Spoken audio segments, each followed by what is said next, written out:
I would never have thought that the person I trusted completely would become the one who would destroy my life to the ground. We are talking about my wife, who just wanted to have an extramarital affair and have fun with her lover. I did not like it, and it was at this moment that my whole life took on a dark hue.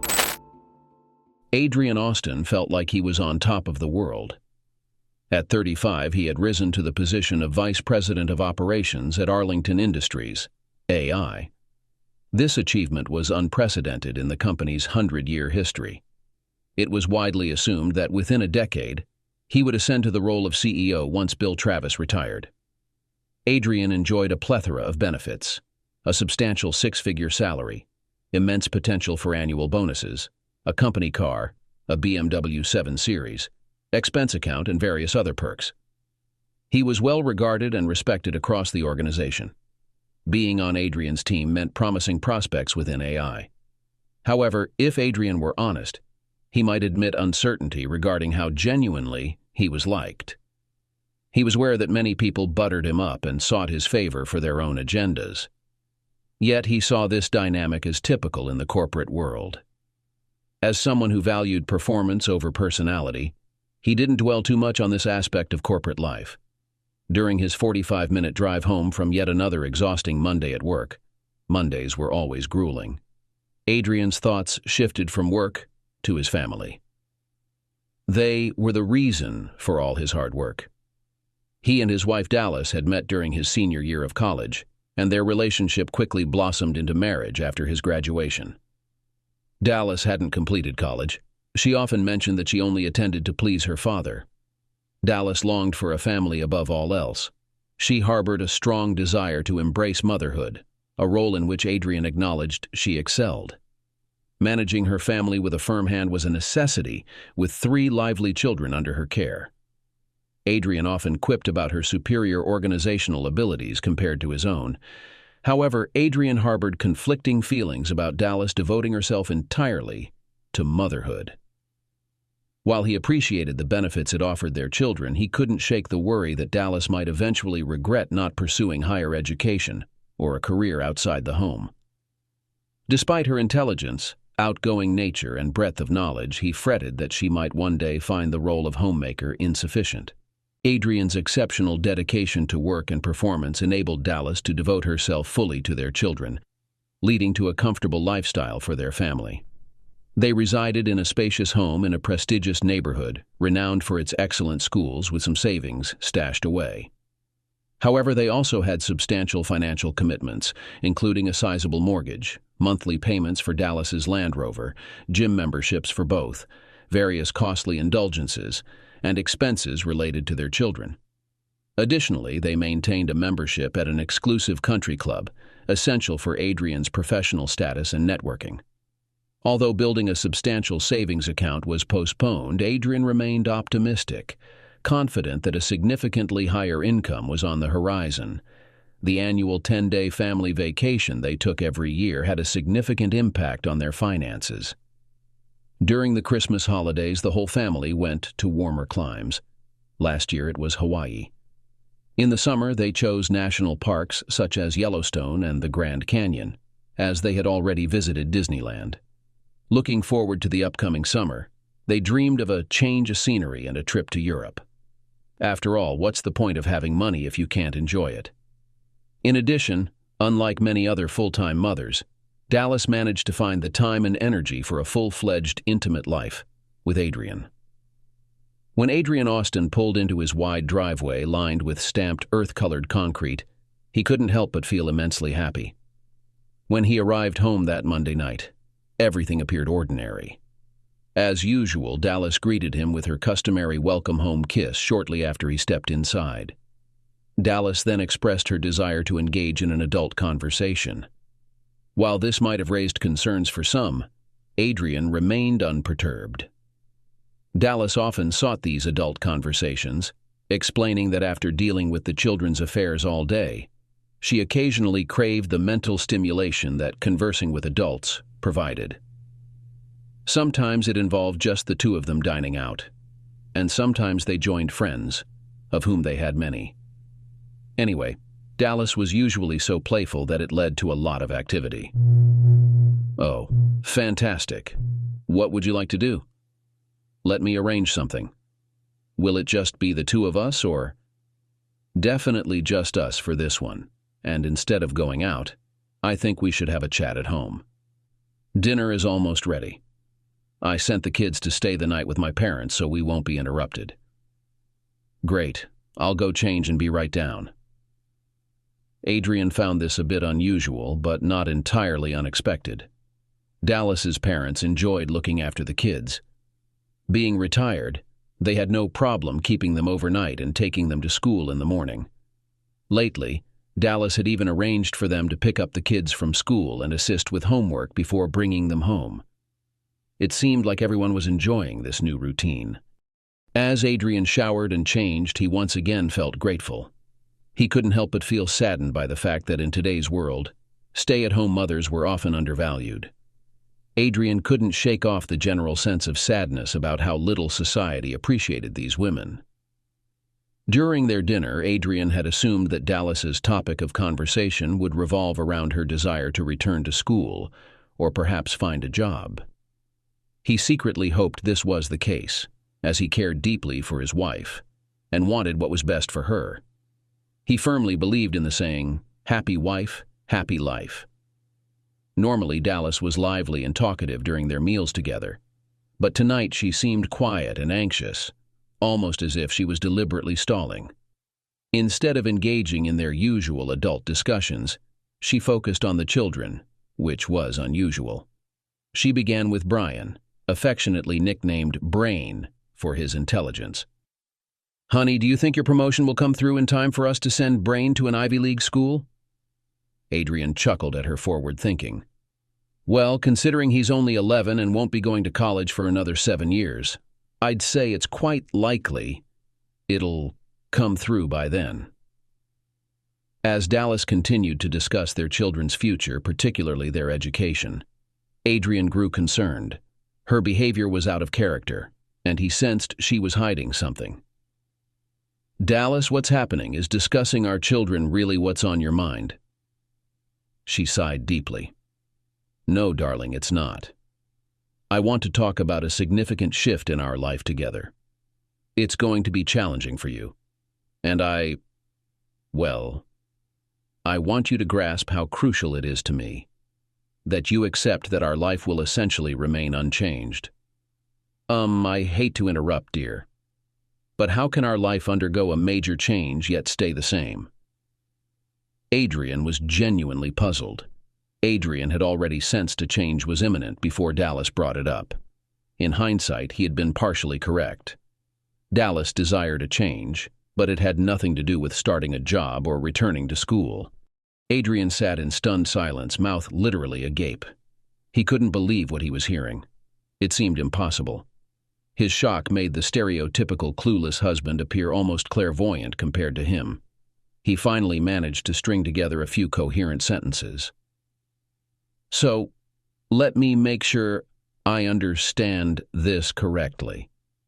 You've been involved in, a supplemental relationship outside of our marriage for several weeks with someone 10 years younger than me, and you wanted to inform me about this change in our lives. Because, well, darling, it's because I love you so much. I just couldn't keep it hidden from you in good conscience. It doesn't diminish what we have together, but I've developed feelings for him. Don't worry, though. The feelings I have for him aren't like the love we share. Since my relationship with Houston is going to continue for some time, I felt the need to discuss it with you." Adrian's shock and confusion were swiftly transforming into anger. He was struggling desperately to regain control before he did something foolish. "I see." He practically spat the words out. "You act as if I should be thrilled for you." "Well, it would be nice if you were, but I guess that's asking too much. What I hope is that you'll realize how insignificant this is and eventually come to accept it." "You're out of your mind," he shouted. "I refuse to—" Adrian began to advance towards Dallas, but stopped himself, taking a deep breath. "Dallas, I can't tolerate this anymore. Your infidelity over these past weeks has destroyed our marriage." Adrian started to hyperventilate, so he sat down and took several deep breaths, trying to compose himself. Dallas, the only way forward I see is divorce. No, we're not getting divorced, end of discussion. Divorce would be devastating for everyone, especially our children, Adrian. You need to consider the impact it would have on your relationship with them. So please calm down, and let's discuss how we can resolve this rationally. Frankly, Dallas, divorce seems like the only viable option to me. Listen, honey, I understand things seem grim from your perspective, but please don't make any hasty decisions. Can you at least entertain the idea of other solutions? Just until the end of the week. Then we can reassess and decide how to proceed. If not for me, then for the sake of our children, please. All right, Dallas, I'll stay somewhere else for a few days, and I won't take any action until we've talked again. But I have to be honest. I don't see any alternative to divorce. I can't live the way you're suggesting. I just can't. At the very least, Adrian could utilize the time to craft a more composed and convincing argument than the emotional outburst he was currently displaying. It might also provide him with an opportunity to converse with Dallas's parents in hopes that they could impart some reason to her. Adrian hastily packed an overnight bag. Dallas appeared strangely calm and aloof as she stood against the bedroom doorframe, arms casually folded, observing him. Tell the kids I had to urgently leave town for a business trip for a couple of days, Dallas said composedly, accompanying Adrian to the door. Stepping onto the porch, Adrian turned back to her. Dallas, please reconsider. Don't jeopardize our family. It's not too late, he pleaded, aware of his tone's weakness. Adrian, darling, I believe everything will resolve itself. You'll see. It will be all right. Dallas reassured, her expression unreadable as she slowly closed the door, shaking her head. Adrian observed a hint of exasperation and mild boredom on her face, though it resembled more the expression she reserved for children, struggling to understand simple truths. It conveyed her authority, suggesting they would eventually comply with her wishes. This realization unsettled him. He decided to head to the Hilton across the street from his office, grateful for the opportunity to gather his thoughts. The next morning, Adrian arrived at the office 20 minutes behind schedule, despite its proximity. Typically punctual, he felt relieved he made it at all and didn't dwell on his tardiness. Passing by his office manager's desk, she hurriedly rose to greet him. Mr. Austin, you're late. This gentleman has been waiting. She gestured to a man he didn't recognize, who approached with a smile. Mr. Adrian Austin, you've been served. With practiced ease, he handed Adrian a thick envelope and took a photo. Additionally, there's a restraining order against you, prohibiting contact with your wife and 3 children. You're required to stay at least 300 feet away from your home, the children's school, and your in-laws' residence. I advise you to consult a lawyer immediately. Have a good day. And just as quickly as he came, he vanished. Before Adrian could process the shock, 3 uniformed officers were walking towards him purposefully. Mr. Adrian Austin? He could only nod. You're under arrest for spousal battery and battery on your minor children. Please turn around and place your hands behind your back while I inform you of your Miranda rights. You have the right. Adrian listened as the officer continued speaking, but it dawned on him that Dallas had orchestrated everything in advance. Last night's conversation was just a piece of the puzzle she had already put together. As always, Dallas had outmaneuvered him, predicting his reactions and deceiving him without hesitation. Amidst a whirlwind of emotions, rage and fear loomed largest. The ordeal of his arrest and booking marked the most humiliating experience of Adrian's life. He was cuffed and paraded through the office building, feeling as though every eye was on him. While most of his colleagues looked shocked, he could swear he caught a few smirks from the opportunists among them.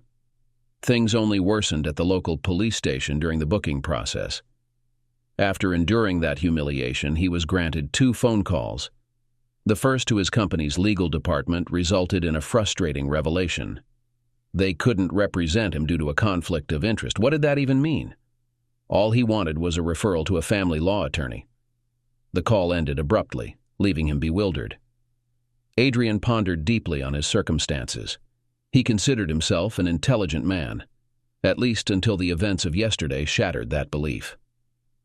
Seeking counsel, he reached out to an old college friend, a highly regarded family law attorney known in certain circles as a celebrity lawyer.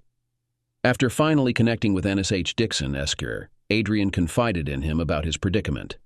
Known as E.H., the attorney cautioned Adrian against discussing his situation with anyone, particularly the authorities. E.H. made it clear that if Adrian disobeyed, he would withdraw from the case entirely. "Understood, E.H. I'll meet you at your office tomorrow and we can discuss it further." E.H. burst into a bitter laugh before regaining composure to speak seriously. "Adrian, my friend, two things. Firstly, your situation looks dire.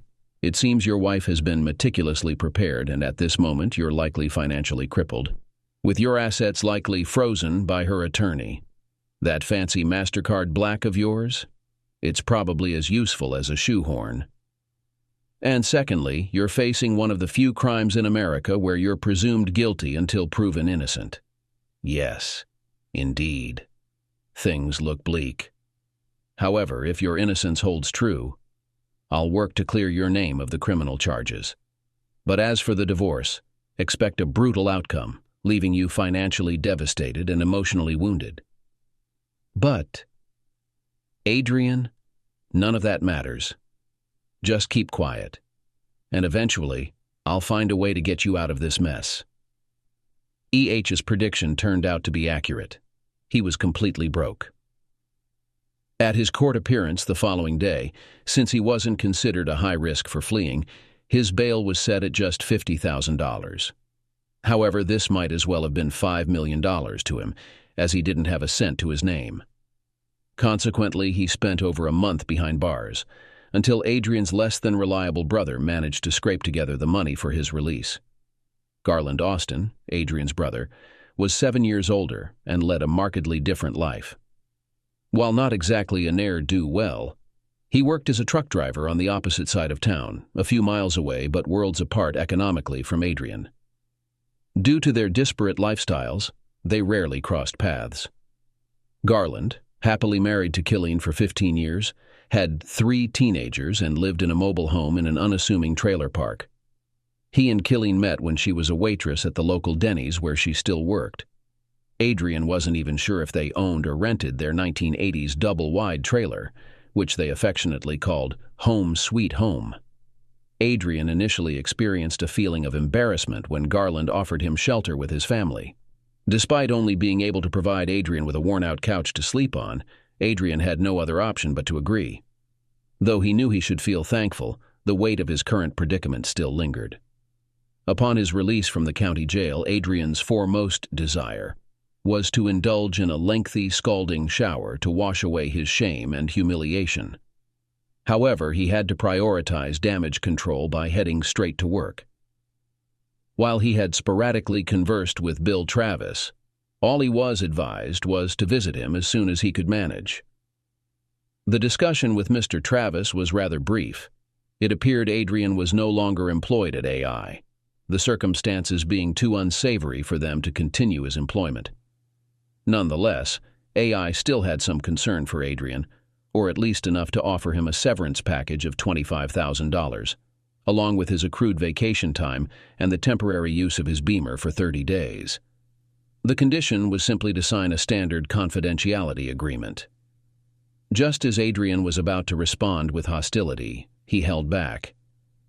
Mr. Travis, how discreet can this compensation be? Could I receive it in cash?" "Of course, my lad. Of course. We're not devoid of compassion, you know." Both of them understood this was far from the truth, but Adrian only just realized it now. They also knew why Adrian preferred cash, and they understood he had little choice but to agree. It was purely business the way their world operated. Each kept his promise and successfully managed to have all the criminal charges against Adrian dropped. It wasn't a straightforward task, especially considering that Dallas had visible bruising on her right cheek. However, Adrian had already spent the $25,000 he owed E.H., and his debt to E.H. had only increased by the time this part of his ordeal was resolved. Despite Adrian gaining some understanding, E.H. still needed to educate him further on how the real world operated. Given the current climate of the Me Too movement, Adrian had virtually no chance of having the restraining orders lifted. E.H. clarified that having a snowball's chance in hell was a legal term signifying extreme improbability. Adrian, there's not a court official in the country who would dare revoke the restraining orders right now. Even though there wasn't enough evidence to support the criminal charges against you, no official would risk their job over your case. Even if there was only a 1 in a million chance of you harming your family, the orders will remain in place. Adrian considered making a sarcastic remark about E.H. working for him, until he remembered that he already owed E.H. far more than he could afford. Additionally, his issues in family court were just beginning, and as E.H. had bluntly stated, the family court system cared little about anything except ensuring Adrian's servitude for the majority of his life. During the court dispute over alimony and child support, E.H. informed him that the court would likely calculate the amount based on his most recent salary. The judge wouldn't consider his unemployment as a significant factor, assuming he could easily secure a similar job. However, it was irrelevant that due to the publicity of his case, finding employment at half his previous salary would be fortunate. Additionally, he would still be responsible for mortgage payments, potential college fund contributions, and surrendering half of his 401k to Dallas, among other expenses. It felt like a contemporary form of persecution. Adrian would also bear the financial burden of covering the expenses for the supervised visits with his children, as mandated by the court. This wasn't a trivial cost, as it required the presence of a child services officer. And this is precisely what unfolded. In less than a year, Adrian Austin transitioned from the peak of success to utter desolation. After the final hearing in his divorce case, Dallas approached Adrian with a cheerful demeanor, seemingly unconcerned. As Adrian stood alone in the hallway outside the courtroom, just as E.H. had warned, Dallas smiled at him. He felt violated, defeated, and drained. "Stay away from me, Dallas. I have nothing to say to you. And I certainly don't want to violate the restraining order," he spat at her. "Oh, darling, don't be like that," she protested, pouting. "It didn't have to end this way, you know. If only you had complied, nothing in your life would have changed." "Damn you, Dallas. I'm not a fool. You orchestrated everything. You knew exactly how I would react, so just damn you. Watch your language, Adrian. But listen, it's not too late for us. I can make all of this disappear," she offered, gesturing around the vast court building. "All you have to do is apologize to me and you can come back home. But I need your answer now, because if it's no, Houston will be living with me." She smirked, fully aware of his likely response. "Was it worth it, Adrian? Losing everything you cherished over a little fling with me?" she sneered. Adrian wanted to do something terrible when she laughed arrogantly in his face. "Well, Dallas, at least I have a sense of self-worth. What do you have?" She grinned. "Everything else, dear. Everything else." Touching her shoulder-length blonde hair, Dallas turned and strutted away. She giggled knowingly, confident that Adrian would eventually give in to her desires. And if he doesn't get smarter soon, she has a few more tricks in store. Men, she thought, are such fragile creatures. 9 years later. The scorching afternoon of late August burned fiercely. It was the type of oppressive heat where one could visibly observe the shimmering waves rising from the baking concrete sidewalks. The young man and the teenage girl accompanying him appeared visibly uneasy in their surroundings. Despite the sweat trickling down their brows, it wasn't solely due to the heat. Both individuals kept casting nervous glances around, alternating between the notes scribbled on a sheet of paper and the worn, rusty metal. House numbers hanging on the eave before them. The numbers were barely discernible amidst the faded and peeling paint, worsened by one of them being missing, though the faint outline of pain indicated it matched their documentation. Jesus, Brain, can this really be where he lives? Vicky's biggest shock in her young life had been discovering that her father still resided in the same city as she did. The narrative she recalled was that he had abandoned them and disappeared to a distant location. Brian Brain Austin merely grunted in response. Today marked Vicky's 18th birthday, and their current position was the result of several months of effort. Though the neighborhood they found themselves in wasn't explicitly run down, it bore signs of neglect often associated with poverty. The houses were modest, post-war cottages with 2 or 3 bedrooms. In their predominantly white, upper-middle-class neighborhood, people mostly kept to themselves or exchanged occasional polite gestures. They hardly knew their neighbors' names, reflecting the detached atmosphere typical of such communities, where driving a car older than 2 years, especially if it wasn't a domestic model, could invite judgment. However, in their current environment, the affluent residents drove cars that were 5 years old. Brain and Vicky felt out of place among the diverse demographics of their new surroundings. The bustling mix of neighborhood sounds was unfamiliar to them, adding to their growing unease as they approached the doorstep, unsure of their purpose there. "How is this possible, Brain?" Vicky's tone betrayed her concern. "Perhaps this wasn't such a good idea after all. Let's just head back home." "No, Vicky, we're not backing out. This might be your only shot. And considering what Mom told us versus what we're seeing now," he gestured around them, "doesn't it fuel your suspicions even more? It certainly does for me. We're seeing this through to the end. But what if he doesn't recognize me? Or worse, what if he does and wants nothing to do with me? You know what Mom said." "Enough, Vic. I have a feeling we haven't been told the whole truth." "Yeah, well, none of us were exactly kind to him the last time we saw him, you know." "Let's go, Vic. It's now or never," he interjected, brushing off her last remark, though he knew it held truth. This only heightened his anxiety. Approaching the door, they took a deep breath, holding it involuntarily.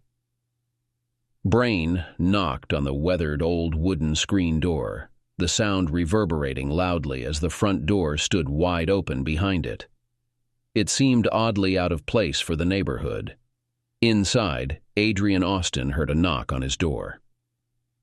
Who could that be? He wondered aloud. Kids around here are always selling something, but on a Sunday afternoon? He chuckled to himself. Despite initially seeming out of place, Adrian had become well-liked in the neighborhood over time, readily accepted by his neighbors. The moms in the neighborhood were constantly trying to set him up with various relatives and friends. But Adrian didn't mind. He saw it as a small price to pay for the delicious ethnic foods they spoiled him with. While most divorced men lost weight, Adrian had actually gained a couple of pounds over the years. The local kids knew he was an easy target. Despite not having more money than any other family, if he had a few extra dollars, he'd always buy whatever they were selling to support their field trips or purchase much-needed school supplies.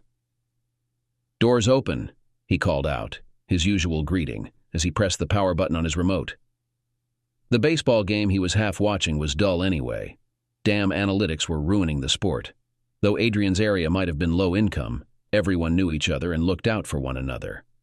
It was customary to just walk in after knocking, especially with neighbors on both sides who never bothered with the knocking part. After a minute of waiting, he realized no one was coming in. Curious, he slowly rose from his worn-out recliner, grunting as he did so. He had recently noticed that whether he was getting out of a chair or bed, he couldn't do so without emitting some sort of audible groan. Just a middle-aged thing, he supposed. As he approached the doorway and looked out through the screen door, he thought he recognized the 2 smartly dressed young adults standing nervously on his front porch.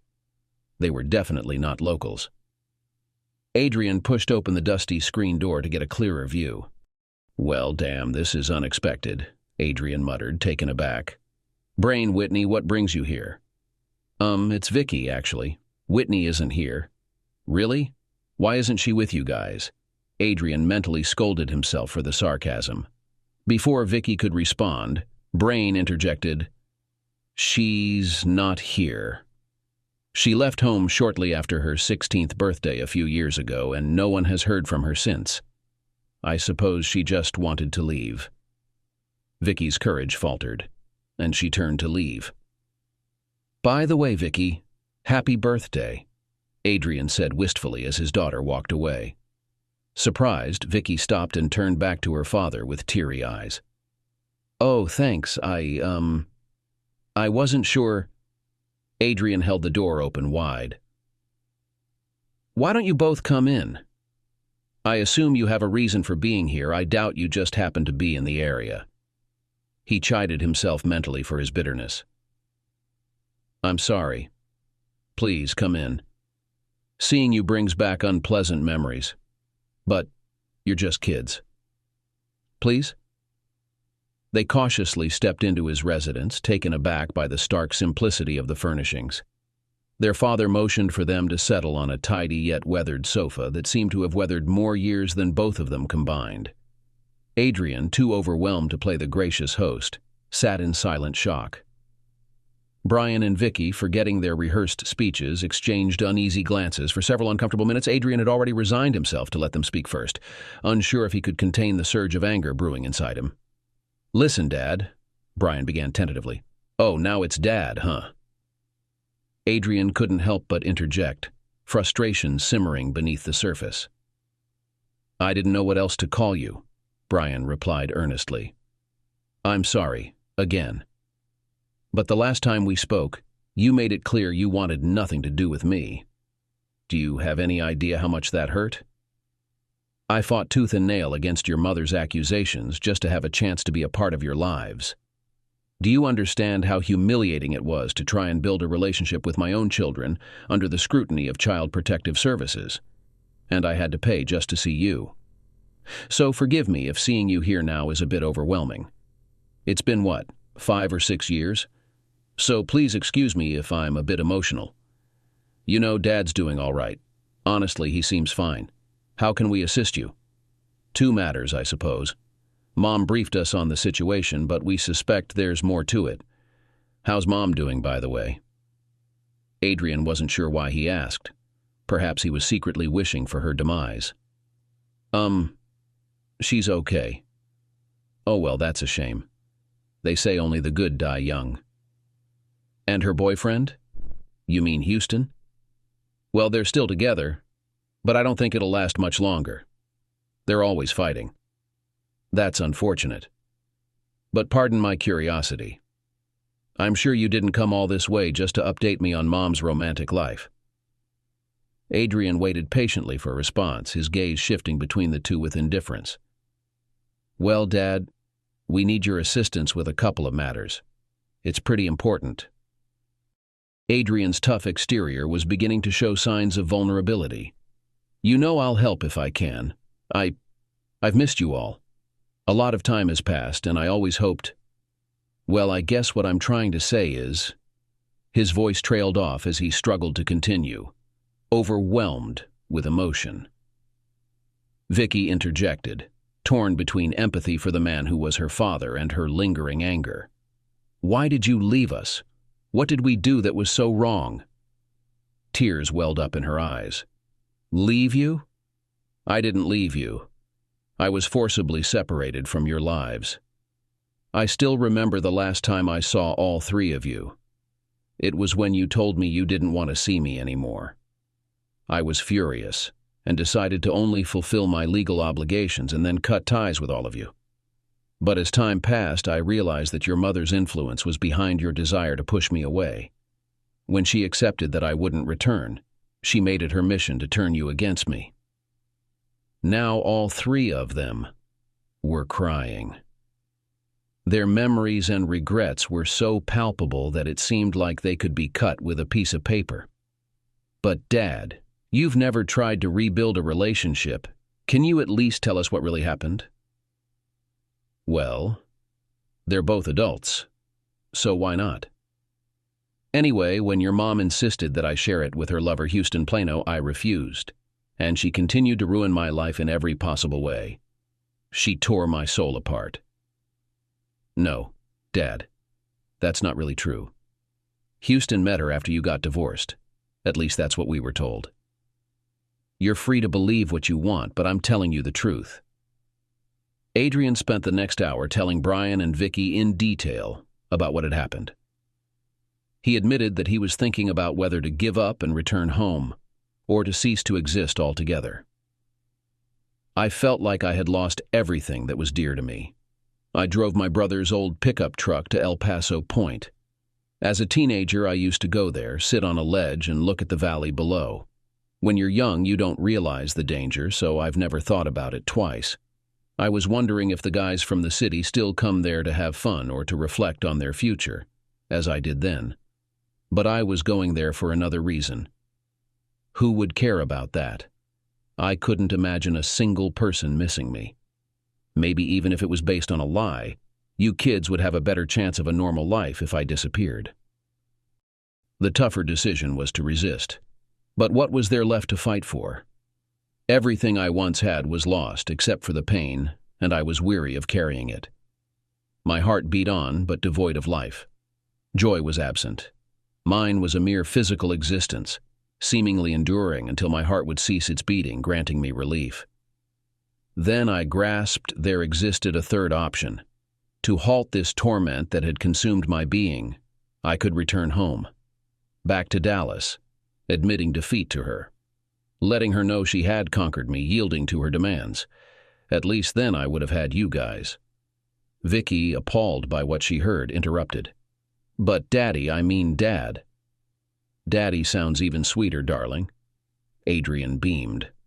I mean, would it have been so terrible, really? At least you would still have had us? Sweetheart, sometimes one must confront the abyss, peering into its depths, to truly understand themselves.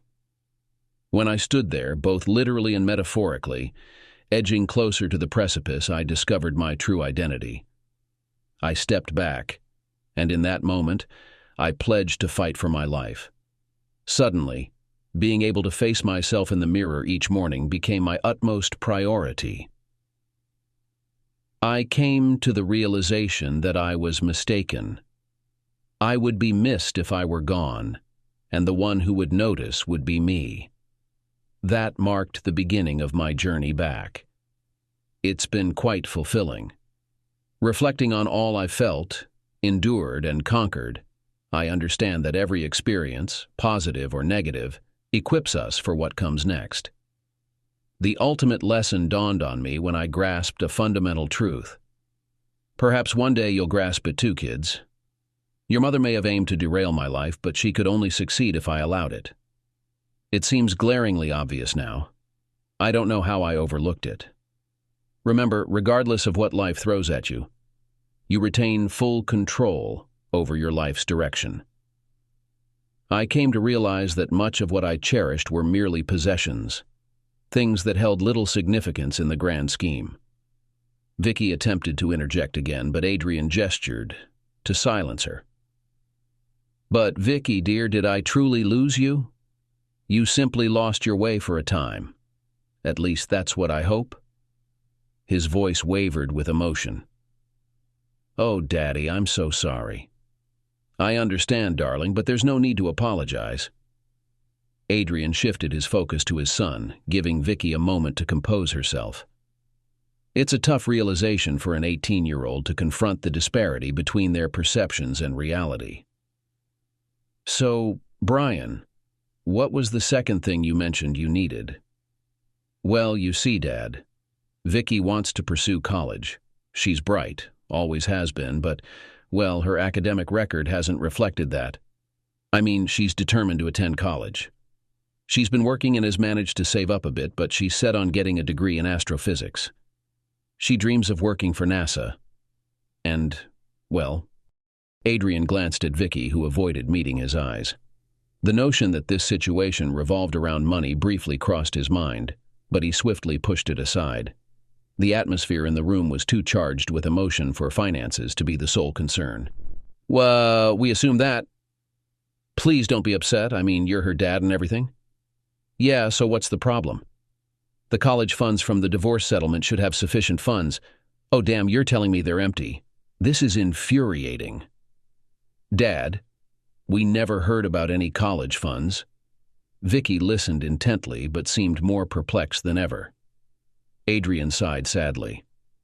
I hate to break it to you guys, but as part of the divorce, I relinquished my share of the house equity to establish funds for each of you. Vicky began to sob uncontrollably, clutching herself tightly. It was just one blow after another for her, poor girl. I know they were set up. My lawyer confirmed it. Well, Dad, they're nowhere to be found now. I conducted an asset search while trying to locate you. The house is maxed out and Mom and Houston are constantly arguing about money. They've even fallen behind on the mortgage payments. Vicky, her voice trembling with tears, murmured, Mom told me you refused to contribute to my college fund. She said she tried to negotiate more support from you, but you declined. All right. Vicky, please, don't cry. We'll find a solution. It may not matter now, but what happened to the money I've been sending your mother all these years? It might not have been as much as before, but there were still payments for you, Vicky, right up until today. And did your mother forget to mention Whit disappearing while I continued sending support payments? Where did all that money go? Dad, believe it or not, Houston isn't a bad guy. He and Mom, well, they're more like big kids than adults. After the divorce, they got a huge pool in the backyard. They party more than we ever did. And Houston, he has a lot of toys and stuff, so... Yeah, I understand, he said, his tone filled with disgust. Forgive me if I don't share your opinion of Houston's character, but that doesn't solve our problem, does it? Adrian had a sudden realization. What about you, Brain? Are you still in school? I'm fine, Dad. The government is covering my education. I'll owe them 6 years after I graduate next year, but it's all good. I'll be serving in the U.S. Space Force branch. He smirked. Everyone still calls me Brain. He shrugged as if to say, what can you do? Adrian felt a swell of pride and admiration for his son, too overwhelmed to express it in words. However, as their eyes met, they shared a silent understanding. So, Vicky, how much do you have saved? Just a couple thousand, Dad. I'm just a waitress. Don't underestimate yourself, honey. Waiting tables is tough, honest work. Adrian came to terms with the fact that in his past life, he might have felt ashamed if his daughter worked as a waitress. Some of the finest people I know work in restaurants or drive trucks. I'm proud of you and your efforts. Adrian reflected on another aspect he owed to his ex-wife. If it weren't for her selfishness, he might never have formed the deep bond now shared between the two brothers. Due to their age gap, they weren't close growing up. And as adults, Adrian's pursuit of wealth drove them even further apart. During his time humbly residing on his brother's couch, Adrian came to acknowledge that Garland was a better man than he.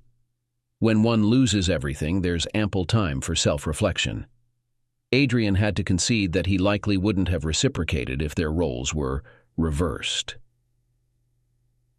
During a night of deep despair, drowning in alcohol, he questioned Garland and Killy about their support, shrouded in the haze of intoxication. Their response, because your family, left him stunned. Garland's hurt was palpable as he questioned Adrian's doubt. From then on, he viewed their world with new eyes, realizing its profound impact on him. He understood that his previous perception of perfection was merely a facade built on material possessions, lacking true substance.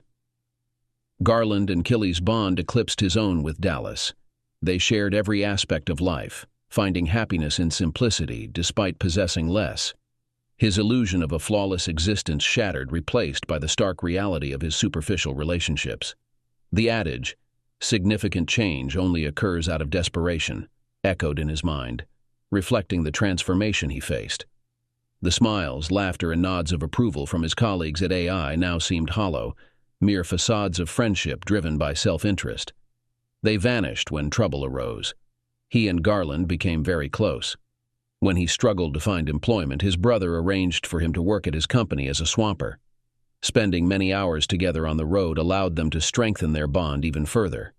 They frequently stopped for lunch at the Denny's where Killy was employed, which gave him insight into her hard work. Observing Killy's dedication at home, despite her workload, she never complained.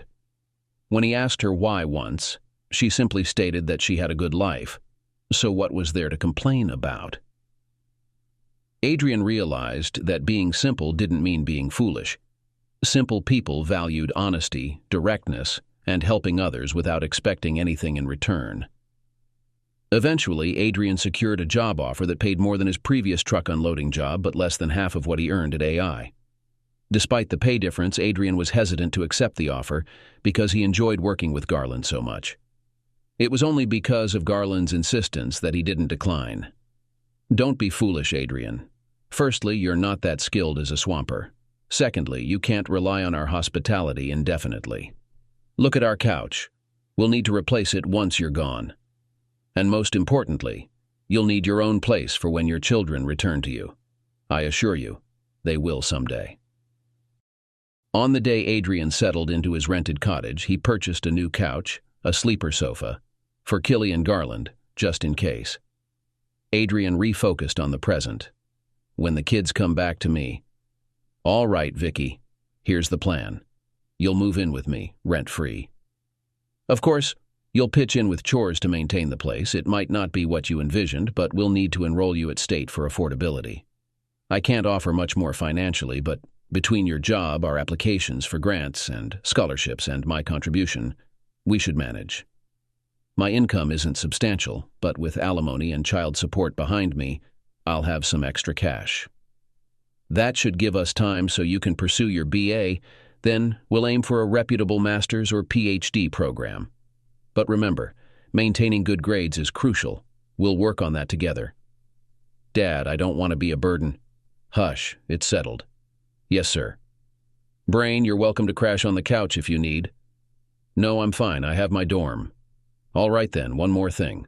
I hope your mother doesn't know where I live. They both vigorously shook their heads. Great, let's keep it that way. Now, how soon can we get Vic moved in? They all embraced, sharing warm smiles, knowing that everything would fall into place. Brain and Vicky's connection with their mother rapidly deteriorated. When they confronted Dallas about inconsistencies in the story she had told them about the divorce, tensions escalated quickly. Vicky, why are you siding with your father's lies over me? He's the one who left us. And where have you been all this time? Dallas demanded. Remaining composed despite her rising frustration, Vicky asked, What happened to my college fund? The one funded by Dad's share of the house? Dallas fell silent on the other end of the line, clearly struggling to come up with an explanation.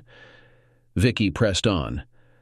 I find it strange that I received a statement from Merrill Edge with my name as the beneficiary, yet it shows a zero balance. Goodbye, Mother.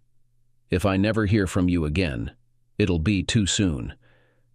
From that day forward, Brain hardly communicated with his mother. After college, he was stationed at Vandenberg Space Force Base in California, far from home. He hadn't seen his mother since he reunited with his father. Adrian warned him that Dallas would be present at Vicky's upcoming wedding to avoid any surprises or scenes. Brain, it's going to be the first time we'll all be together. Yeah, Dad, except for Whitney, he said with a tinge of sadness. The absence of his sister still weighed heavily on him after all these years. You're right, apart from Whitney, Adrian conceded. There wasn't much more he could add. But you get my point. It's about time you and Vic at least tried to reconnect with your mother. Yeah. But what about you, Dad? Shouldn't you? No, it's not quite the same for me. She'll always be your mother. I'm just her ex-husband. However, if I do happen to see her, I can be civil. That's all I'm really asking from you two anyway. As Vicky's wedding day approached, Adrian sat her down one night before bedtime. Vicky, still living with him while finishing her final semester for her master's degree, saw no rush to move out until after the wedding. Although she and her fiancé had already secured a short-term apartment lease, Vicky had recently applied for a job at Caltech's Jet Propulsion Lab in Pasadena, California. so they preferred to remain flexible. "But, Dad, the wedding is in 5 days. Why do you have to leave?" Vicky exclaimed. "It's just for a couple of days, sweetheart. Everything for the wedding is already arranged," Adrian reassured her. "But I need you here." "What if Relax, Vic. Okay, I'll tell you the truth. Your wedding gift was supposed to arrive the day after tomorrow, but there was a mix-up with the shipping. I have to fly out to the west to pick it up. Brain will be returning with me on Wednesday night. So just relax, will you? Dad, your gift to me was allowing me back into your life. I don't need anything else," Vicky replied, touched. Though not entirely pleased, Vicky understood. She had always been a daddy's girl when she was young and had grown closer to him again since moving back in. She had also become one of the neighborhood ladies who constantly urged Adrian to find someone, as they often said. At least once a week he would patiently elucidate the distinction between loneliness and solitude to the assembled group. "Besides, ladies, I have a few female colleagues with whom I engage in activities," he would jest, winking at them. Then he would proceed to embrace and playfully tease them, eliciting giggles all around. "I don't require anyone else to look after me when I have all of you doing your best to fatten me up." This banter typically concluded when one or more of the ladies' husbands would call out to Adrian to stop fooling around and return to the living room for the start of the game. True to his promise, Adrian returned a couple of days later, accompanied by Brain. The trio stayed together in the cottage and thoroughly enjoyed themselves.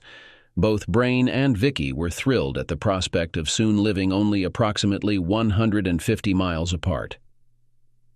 At last, the wedding day arrived. It was a modest affair meticulously organized by Vicky and the local women. Dallas had somehow caught wind of Vicky's impending nuptials early on and attempted to join in, but was promptly turned away by the group, who all considered themselves to be like Vicky's mothers. Unfazed by Dallas's exclusion, they had no interest in her involvement. As the approximately 50 guests gathered, they eagerly awaited the arrival of the bride, her fiancé, and his groomsmen. Among the bridesmaids, Brain stood out in his Class A uniform, drawing playful comparisons to costumes from the old Star Trek series by Adrian. Just as Vicky emerged from the bridal suite to be escorted by her father down the aisle, Adrian made a sudden revelation. "Hold on a moment, I forgot your gift," he exclaimed before briefly disappearing. "Dad, where are you going? What's happening? Oh, my God." Adrian returned with Vicky's sister Whitney on his arm. "I thought we both should walk you down the aisle," he said with a wide grin. "Do you mind?" The wedding experienced a delay of approximately 30 minutes, as Vicky and Whitney took their time parting ways. Vicky then hurriedly touched up her makeup before all three eventually reached the altar. Following that, there was a brief pause for Brian's emotional reunion with Whitney, leaving hardly a dry eye among the attendees. Moments before the pastor commenced the reading, a loud, sorrowful cry echoed from the rear of the modest church. However, nobody from the wedding party glanced back, understanding the source of the lamentation and its cause.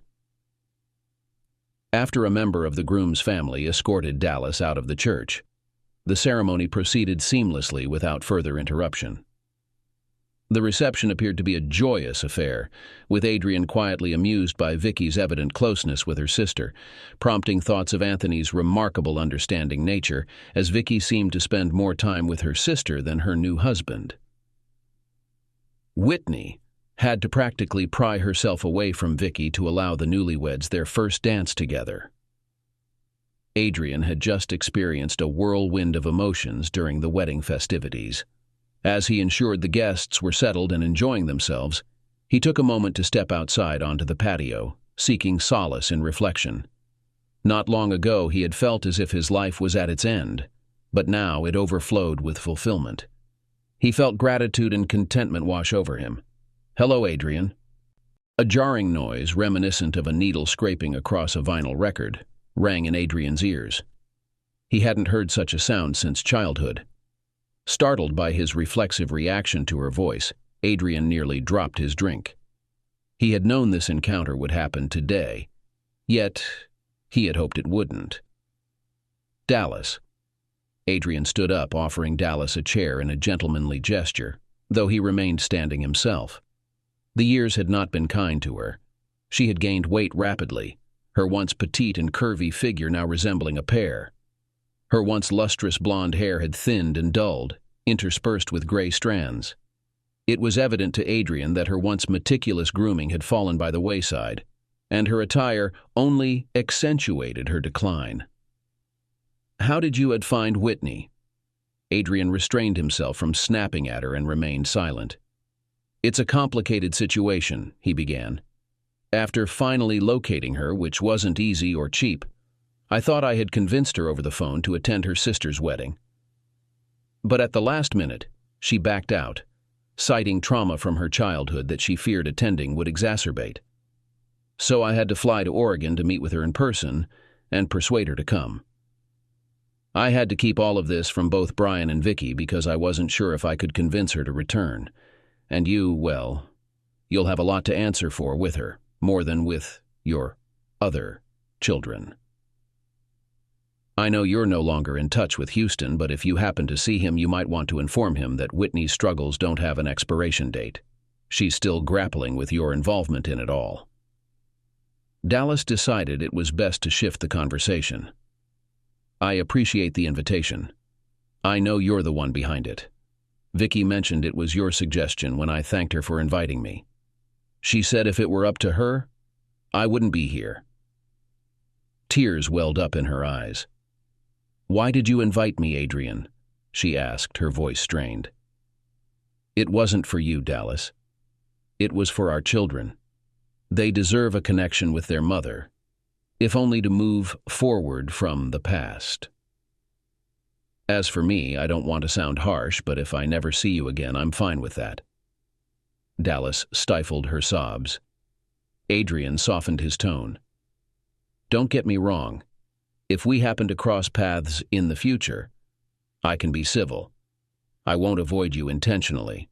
But to me, you're just another person from my past. I didn't pursue legal action for the money you and your friend took from our children because I didn't want to reintroduce that negativity into my life. It wasn't worth my time and energy. I've longed for an answer to a lingering question over the years. Were you always an immature, self-absorbed narcissist? And was I simply blinded by love?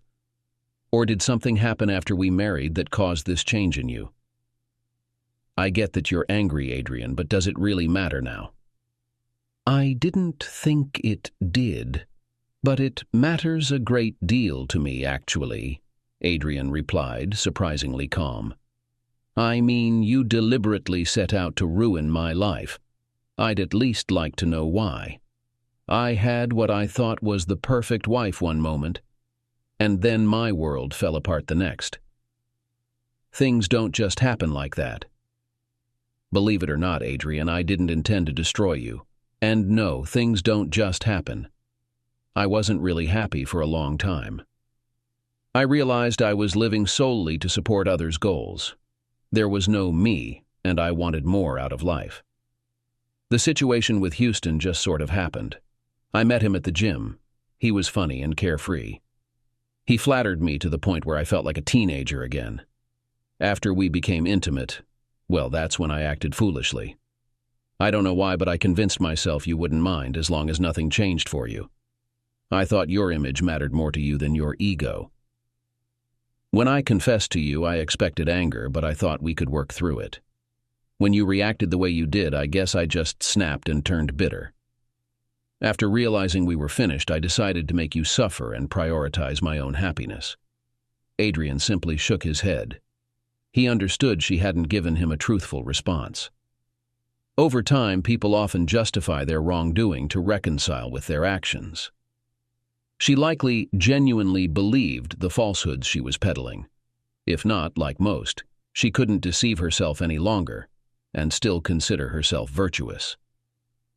Meanwhile, Dallas's tears of remorse were sincere and unabated, streaming down her face as she openly wept.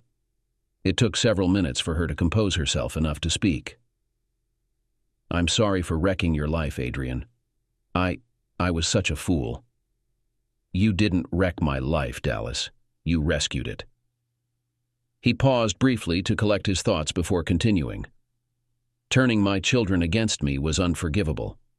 However, everything else you stripped from me, I discovered I didn't truly need.